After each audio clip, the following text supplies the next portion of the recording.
আজ আমি তরমুজের আইসক্রিম করে আপনাদের দেখাবো। তার জন্য এখানে একটা বড় সাইজের তরমুজ নিয়ে নিয়েছি। আপনারা হয়তো অনেকেই তরমুজ দিয়ে আইসক্রিম বানিয়ে খেয়েছেন, কিন্তু আমার পদ্ধতিটা সম্পূর্ণ আলাদা।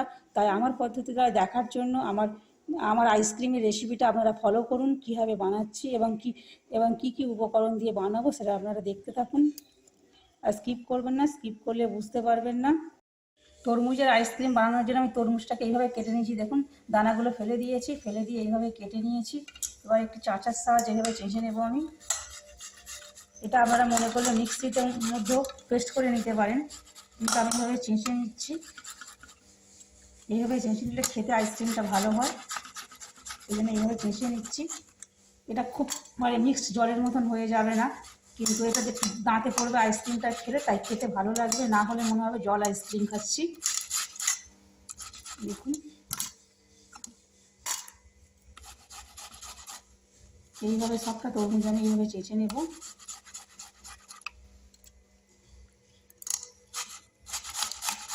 এইভাবে আইসক্রিম বানিয়ে আপনারা খাবেন, আশা করছি আপনাদের ভালো লাগবে।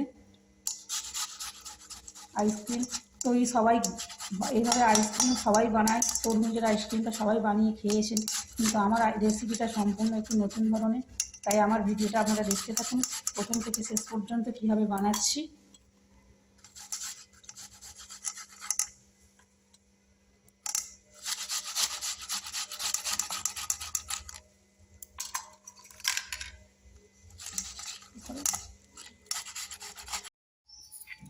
আগে আমি 1 চামচ চিনি দিয়েছিলাম, এবার আমি 8 চামচের মতন চিনি দেবো এখানে।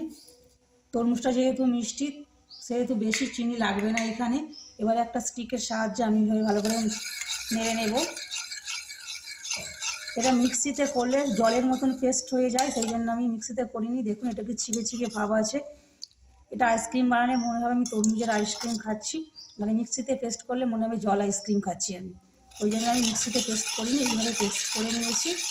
আমি যেভাবে বানাচ্ছি আপনারা সেইভাবে স্টেপ বাই স্টেপ বানাবেন, বানিয়ে খাবেন, আশা করছি আপনাদের ভালো লাগবে। চিনিটা আমার গলে গিয়েছে। এবার এইখানে আমি 5টা কাপ নিয়ে নিয়েছি আইসক্রিম বানানোর জন্য।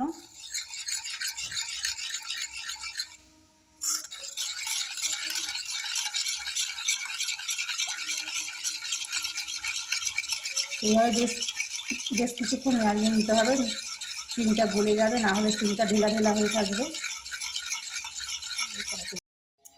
এবার এক এক করে আমি এর মধ্যে তুলে নেব।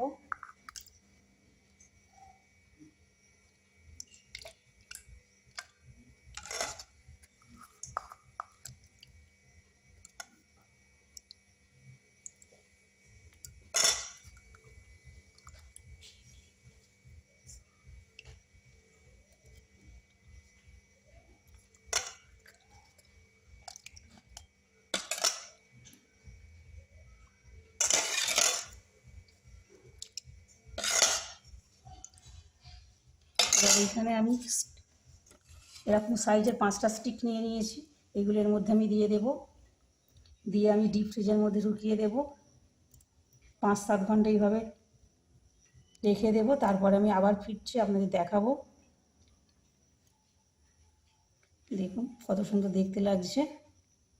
এবার আমি এটাকে ডিপ ফ্রিজের মধ্যে ঢুকিয়ে দেব। দেখুন, আমার তরমুজের আইসক্রিমটা রেডি করে রেখেছিলাম, ডিপ ফ্রিজে রেখে দিয়েছিলাম রেডি করে। এবার 5-7 ঘন্টা পর আমি ডিপ ফ্রিজ থেকে বার করলাম।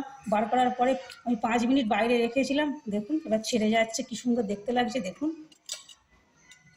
পুরো দোকানের আইসক্রিমের মতো লাগছে। দেখুন, আমি 5 মিনিট বাইরে রাখার পর এবার তুলে নিচ্ছি। দেখুন, খুব সুন্দর দেখতে লাগছে, খেতেও ঠিক ততটাই সুন্দর লাগবে।